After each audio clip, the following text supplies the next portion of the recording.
এই মুহূর্তে আবহাওয়ার গুরুত্বপূর্ণ খবর। বঙ্গোপসাগরে তৈরি হয়েছে নিম্নচাপ ক্ষেত্র, যেটি ধীরে ধীরে শক্তি বৃদ্ধি করছে এবং আস্তে আস্তে উত্তর পশ্চিম দিক বরাবর উড়িষ্যার উপকূলের দিকে অগ্রসর হচ্ছে। এরই প্রভাবে বঙ্গোপসাগরে প্রচুর পরিমাণে মেঘ জমায়েত হওয়া আস্তে আস্তে শুরু হচ্ছে। দক্ষিণবঙ্গের জেলাগুলিতে এবারে আস্তে আস্তে বৃষ্টিপাতের পরিবেশ তৈরি হবে। উপকূলবর্তী জেলাগুলিতে ইতিমধ্যে ভারী বৃষ্টিপাতের সতর্কতা জারি করেছে আলিপুর আবহাওয়া দপ্তর। পূর্ব পশ্চিম মেদিনীপুর, উত্তর দক্ষিণ 24 পরগনা, ঝাড়গ্রাম এছাড়াও পশ্চিমের দিকের কিছু জায়গাতেও আগামী কয়েকদিনের মধ্যে বৃষ্টিপাতের পরিবেশ থাকবে এবং যেখানে কোথাও কোথাও ভারী বৃষ্টিপাত হতে পারে। হালকা থেকে মাঝারি মানের বৃষ্টিপাতের সতর্কতা দেওয়া হয়েছে দক্ষিণবঙ্গের জেলাগুলিতে। এই নিম্নচাপটি যখন এগিয়ে আসবে তখন ধীরে ধীরে উপকূলবর্তী জেলাগুলিতে দমকা ঝোড়ো হাওয়া বওয়া শুরু হবে।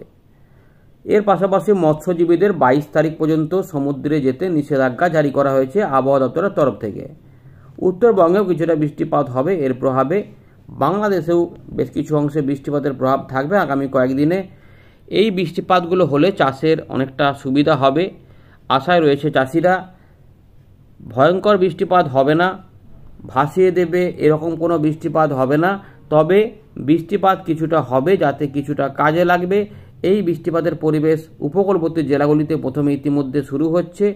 তো ইতিমধ্যে দেখতে পাচ্ছেন যে আকাশ আংশিক মেঘলা এবং রোদ দিনের বেলাতে থাকবে, রাত্রেবেলাতে পরিষ্কার এবং আংশিক মেঘলা আকাশ থাকবে। এরই মধ্যে কোথাও কোথাও মেঘলা হয়ে যাবে এবং সেই মেঘলা আকাশ থেকে বারিধারা ঝরে পড়বে।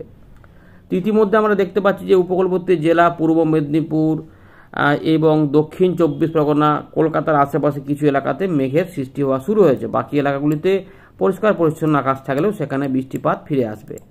আমরা এই সমস্ত বিষয় নিয়ে আলোচনা করব। আজ আপনার এলাকায় আকাশ কেমন পাচ্ছেন, দমকা হাওয়াটা পাচ্ছেন কিনা অবশ্যই কমেন্ট করবেন। বৃষ্টিপাত ইতিমধ্যে কেউ পেতে থাকলে সেটা কমেন্ট করে জানাবেন আপনার এলাকা সমেত। এছাড়া নতুন হলে চ্যানেলটিকে সাবস্ক্রাইব করে রাখুন। আমরা একবার দেখে নিই এই মুহূর্তে আবহাওয়া দপ্তর কোথায় কোথায় কী সতর্কতা দিয়েছে, তারপর আমরা এখানে ফেরত আসছি, দিয়ে পুরো বিষয়টিকে আলোচনা করব। আশা করি উপকার লাগবে আপনার ভিডিওটি এবং আরও কিছু চেঞ্জ আসবে সেগুলো জানার জন্য পরবর্তী ভিডিওটিতে অবশ্যই নজর রাখবেন। প্রথমে আমরা দেখে নিচ্ছি যে ছোট আকারে যে সতর্কতা দিয়েছে আলিপুর আবহাওয়া দপ্তর, সেটা দেখুন। উত্তরবঙ্গ এবং সিকিমের জন্য 23 তারিখ পর্যন্ত সতর্কতা রয়েছে, যেখানে ভারী বৃষ্টিপাত হতে পারে 20 তারিখ থেকে বিক্ষিপ্তভাবে। 19 তারিখে কিছুটা বজ্রগর্ভ মেঘ তৈরি হতে পারে, কিছু কিছু এলাকাতে বৃষ্টিপাতের সম্ভাবনা। গাঙ্গেয় পশ্চিমবঙ্গে এই নিম্নচাপের প্রভাব পড়বে, ফলে আপাতত 20 তারিখ, 21 তারিখ, 22 তারিখ, 23 তারিখ এই 4টে দিন ভারী বৃষ্টিপাত হতে পারে, বিভিন্ন জায়গায় ছড়িয়ে ছিটিয়ে হতে পারে এমনই কিন্তু বলছে। এবং স্ট্রং সারফেস উইন্ড, অর্থাৎ এই যে নিম্নচাপটা যখন এগিয়ে আসবে তার ফলে যে যেটা ঝোড়ো হাওয়া তৈরি হবে সেটা কিন্তু আমাদের এখানে দমকা ঝোড়ো হাওয়া আকারে বইতে থাকবে, যার জন্য এই স্ট্রং সারফেস উইন্ডের সতর্কতা দিয়েছে। এর পাশাপাশি 19 থেকে 20 তারিখ সকালের মধ্যে কিছুটা বজ্রবিদ্যুৎ অ্যাক্টিভিটি হতে পারে, যেখানে বৃষ্টিপাত হতে পারে, এই সম্ভাবনার কথা জানিয়েছে আবহাওয়া দপ্তর। এবার আমরা একটু দেখে নেব যে সিস্টেম নিয়ে কি বলছে। সকাল 5:30টার সময় যে সিস্টেমটা আবহাওয়া দপ্তর দেখতে পেয়েছে সেই অনুযায়ী যদি বলতে হয় তাহলে যে নিম্নচাপটা ছিল সেটা শক্তি বাড়িয়ে ফেলেছে এবং well mark low pressure area বা সুস্পষ্ট নিম্নচাপে পরিণত হয়েছে মধ্য বঙ্গোপসাগর এবং সংলগ্ন উত্তর বঙ্গোপসাগরে। এবং এইটা মুভ করছে, যেটা একটু এগিয়ে যাচ্ছে উত্তর পশ্চিম দিক বরাবর, এবং এইটা বর্তমানে অবস্থান করছে উত্তর পশ্চিম এবং সংলগ্ন পশ্চিম মধ্য বঙ্গোপসাগর এবং উড়িষ্যার উপকূলের কাছে এবং সংলগ্ন উত্তর অন্ধ্রপ্রদেশ উপকূলের কাছে, এটাই কিন্তু বলছে। এবং আবহাওয়া দপ্তর বলছে যে এখন এটা উত্তর পশ্চিম দিক বরাবর এগিয়ে যাবে এবং এইটা কনসেন্ট্রেট ইনটু এ ডিপ্রেশন, অর্থাৎ গভীর নিম্নচাপে পরিণত হবার কথা জানাচ্ছে আবহাওয়া দপ্তর আগামী 12 ঘন্টার মধ্যে। অর্থাৎ 19 তারিখেই এইটি গভীর নিম্নচাপে পরিণত হয়ে যাবে। তারপর এইটা ওইভাবেই উড়িষ্যার উপকূলের দিকে কিন্তু এগোতে থাকবে। অর্থাৎ বুঝতে পারছেন যেটা আমরা বলছিলাম যে গভীর নিম্নচাপ পর্যন্ত হতে পারে, তো সেটা কিন্তু আবহাওয়া দপ্তর জানিয়ে দিল যে এবারে গভীর নিম্নচাপে পরিণত হওয়ারই সম্ভাবনা রয়েছে। সুস্পষ্ট নিম্নচাপে পরিণত হয়ে গেছে, এবার আরেকটু শক্তি বাড়িয়ে গভীর নিম্নচাপে পরিণত হবে, এটাই কিন্তু বলেছে। এছাড়া বৃষ্টিপাত নিয়ে যে খবর দিয়েছে আবহাওয়া দপ্তর, দেখুন এখানে আগামী 7 দিন 25 তারিখ পর্যন্ত পাওয়া যাচ্ছে। সেখানে গাঙ্গেয় পশ্চিমবঙ্গে 20 তারিখ থেকে ওয়াইড স্প্রেড রেনফল চলবে 3, 4, 5, 6 দিন। 25 তারিখ পর্যন্ত 6 দিন বৃষ্টিপাতের সতর্কতা জারি করেছে আবহাওয়া দপ্তর, যে বৃষ্টিপাত হতে পারে। আমরা 6 দিনের কথা বলেছিলাম আমাদের মনে আছে নিশ্চয়ই আগের আপডেটে। তো সেই 6 দিনের কথাই কিন্তু আবহাওয়া দপ্তর এবারে জানিয়ে দিল। উত্তরবঙ্গে 2 দিন একটু বৃষ্টিপাত জোরালো হবে 20-21, তারপর একটু ফেয়ারলি ওয়াইড স্প্রেড হতে পারে। উড়িষ্যার দিকে এখন 3 দিন বৃষ্টিপাত থাকবে, তারপর 22 তারিখ থেকে একটু কমের দিকে থাকলে চলবে। এবারে ঝাড়খণ্ডের দিকে 22, 23, 24, 25-এ ওয়াইড স্প্রেড রেনফল হবে। বিহারের দিকে সামান্য 23 তারিখ থেকে কিছুটা ঢুকতে পারে। এই আপাতত কিন্তু খবরটা রয়েছে। তো বন্ধুরা, আমরা চলে এলাম উইন্ডির লাইভ স্ক্রিনে। ইতিমধ্যে বঙ্গোপসাগরে তাহলে উড়িষ্যার উপকূলের কাছে সুস্পষ্ট নিম্নচাপ অবস্থান করছে, যেটি ইতিমধ্যে শক্তি বাড়িয়ে গভীর নিম্নচাপে পরিণত হয়ে উত্তর পশ্চিম দিক বরাবর এগিয়ে যাবে এবং উপকূলে চলে যাবে, উড়িষ্যার উপকূলে চলে যাবে।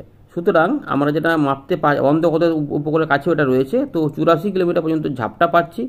বায়ুর গতিবেগটা একবার দেখে নেব, 55 কিলোমিটার মধ্যে রয়েছে কিনা, 50-এর মধ্যে।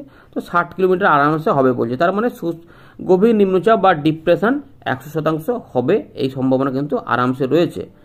20 তারিখেও যদি আমরা মেপে দেখি বায়ুর গতিবেগ এইখানটাতে, তাহলে দেখা যাচ্ছে যে 55 কিলোমিটার ছাড়িয়ে রয়েছে, মানে অতি গভীর নিম্নচাপের কাছাকাছি গতিবেগটা ধরে রাখছে। সুতরাং গভীর নিম্নচাপ হচ্ছে, এটা মোটামুটি পরিষ্কার হয়ে যাচ্ছে। এই গভীর নিম্নচাপের ফলে ঝড়ের সৃষ্টি হবে, তাই মৎস্যজীবীদের সতর্কতা সমুদ্রে রয়েছে। কারণ আমাদের বঙ্গোপসাগরে দেখতেই পাচ্ছেন এখানে 50 কিলোমিটার গতিবেগে ঝড় থাকতে পারে। ইতিমধ্যে 40 থেকে 45-এর মধ্যে গতিবেগ বলে দিয়েছে আবহাওয়া দপ্তর। তা আমরা দেখতে পাচ্ছি তার বেশিও হতে পারে। সুতরাং মৎস্যজীবীদের 22 তারিখ পর্যন্ত কোনোভাবে সমুদ্রে না যাওয়াটাই ভালো। যদি কোনো পরিবর্তন হয় আমরা জানাবো। উত্তর বঙ্গোপসাগরে কিন্তু ঝোড়ো হাওয়া থাকবে। এবারে আমরা বৃষ্টিপাতগুলো নিয়ে আলোচনা করব, কিভাবে কি বৃষ্টিপাত হবে। দেখুন,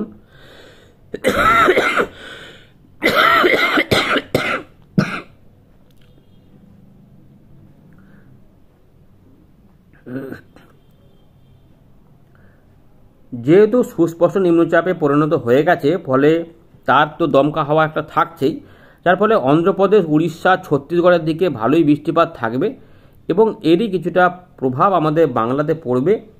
যেটা পরিষ্কার দেখা যাচ্ছে যে ইতিমধ্যে ছোটোখাটো মেঘ তৈরি হচ্ছে মেদিনীপুরের দিকে। তো পূর্ব পশ্চিম মেদিনীপুর, ঝাড়গ্রাম, বারিপদ, চাকুলিয়া এই এলাকার বৃষ্টিপাতের পাশাপাশি এখানে চন্দ্রকোনা, গোয়ালতোড়, পূর্ব বর্ধমানের কিছু এলাকা, বাঁকুড়ার দিকে এবং নদিয়ার কিছু কিছু রানাঘাট, এইগুলোতে চন্দননগর, খড়দা, পানিহাটি, বরানগর, নিউ টাউন, দমদম, এছাড়াও বাদুড়িয়া থেকে শুরু করে সরবনগর হয়ে এবং এই সুন্দরবন এলাকাগুলোতে কিন্তু ছোটোখাটো করে এদিক ওদিক করে মেঘ উঠবে এবং বৃষ্টিপাত হতে পারে। সাতক্ষীরার দিকে, যশোর, লোহাগড়ার দিকেও কিছুটা প্রভাব থাকবে। তো সুতরাং এই এলাকাতে বেশি বৃষ্টিপাত থাকতে পারে, এই এলাকাগুলোতে কমের মধ্যে থাকবে। মূলত হালকা থেকে মাঝারি মানের বৃষ্টিপাতের কথা বলা হয়েছে। বৃষ্টিপাতটা মূলত 25 থেকে 26 তারিখ পর্যন্ত থাকবে।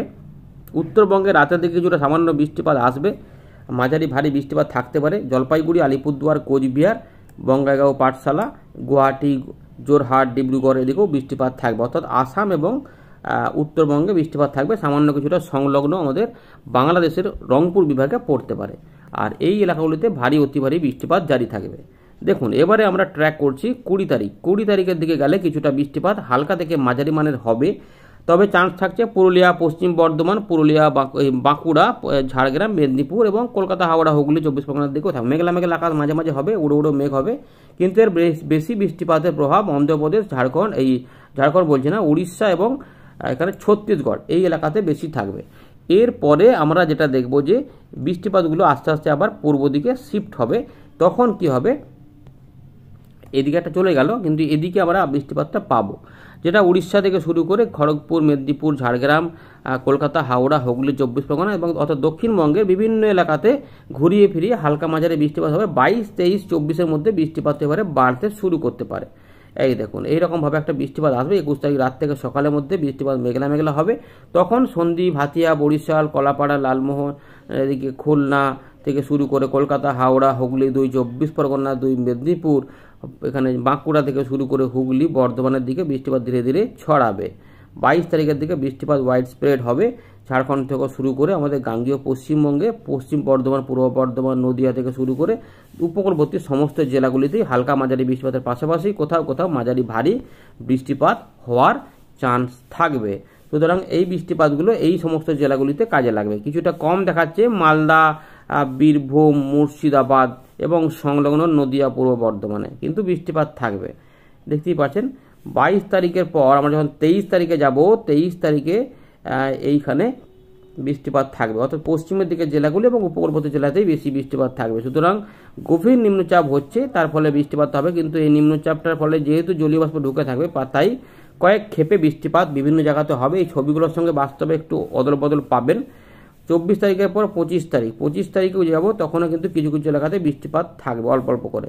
দেখুন ত্রিপুরা, মিজোরাম, মণিপুর, নাগাল্যান্ড এগুলোতে একটু কম বৃষ্টিপাতের প্রভাব লক্ষ্য করা যাচ্ছে। 26 পর 27 বৃষ্টিপাত যে একদম নেই তা নয়, বৃষ্টিপাত মাঝে মাঝে হবে, 1-2 পশলা করে বৃষ্টিপাত আপাতত 28 তারিখ পর্যন্ত রয়েছে। সুতরাং বৃষ্টিপাতের পরিবেশ তৈরি হচ্ছে এবং সেই বৃষ্টিপাতগুলো আগামী কয়েকদিন আমরা ধীরে ধীরে পেতে থাকবো। শুধু কিন্তু এখন যেটা হবে 2 থেকে 3 দিন নিম্নচাপটা শক্তি বাড়িয়ে গভীর নিম্নচাপ পরিণত হচ্ছে, তাই উড়িষ্যা এবং সংলগ্ন আমাদের গাঙ্গেয় পশ্চিমবঙ্গ উপকূলবর্তী জেলাগুলিতে কিছুটা মাঝারি ভারী বৃষ্টিপাত দেখা যেতে পারে, আংশিক মেঘালাকাশ এবং রোদের মধ্যে। এই আপাতত কিন্তু রয়েছে, কারণ এই দেখুন ইতিমধ্যে মেঘ তৈরি হওয়া শুরু হয়েছে উপকূলবর্তী জায়গাগুলোতে, তাই এগুলোতে মেঘ তৈরি হচ্ছে। এই মেঘগুলো থেকেই আস্তে আস্তে বৃষ্টিপাত ধীরে ধীরে ছড়াবে, তারপরে এখানেও আরও মেঘ এখানে তৈরি হবে।